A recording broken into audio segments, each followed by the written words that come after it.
Thank you. To ask the Scottish Government what action SEPA has taken to seek regulatory compliance for the sites affected by the cessation of medical waste services by Healthcare Environmental Services Limited. Cabinet Secretary Rosanna Cunningham and Cabinet Secretary. SEPA has been closely monitoring and inspecting the HES sites in Dundee and Shotts, including weekly inspections since December, to ensure they comply with relevant environmental legislation.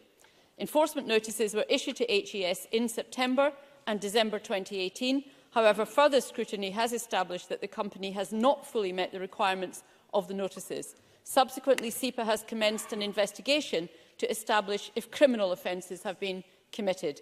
SEPA has also robustly reviewed the contingency arrangements in place at affected NHS sites to ensure all regulatory requirements are met, and will continue to monitor all the affected sites to ensure the environment and local communities remain safeguarded. Monica Lennon. I thank the Minister for that reply. SEPA has indeed served 4 enforcement notices against HES, and we know the company continues not to comply with legal requirements and that criminal proceedings may well be necessary. But alongside the stockpiled waste, unanswered questions are mounting up.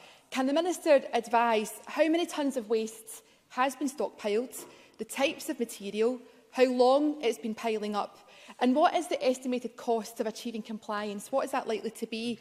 And in circumstances where HES will not or cannot return to compliance, will the Scottish Government recognise that NHS Scotland retains a legal duty of care for its healthcare waste and agree to fund the clean-up of stockpiled waste left behind by HES? There's a number of questions there.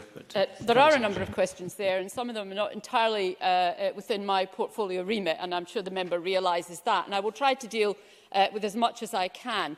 The best available evidence suggests a backlog of somewhere between 250 and 300 tonnes of clinical waste on Scottish sites, and around 10 tonnes of anatomical waste, mainly at Hassig-Rigg. Specialist providers advise that a specialist team will be needed to pack and load that anatomical waste, and the loading may take something like 2 days. A current estimate of the total clearance and disposal costs is around £250,000. But I'm conscious that these are estimates, these are not fixed figures.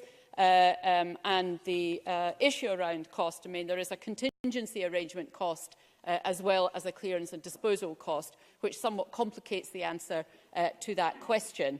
And contingency, by its very nature, does tend to cost more. SEPA continues to do robust regulation and monitoring, and it does have potential future action that it can take. I've indicated that there is already an investigation going on as to whether or not there are criminal activities that have taken place, and I think we have to allow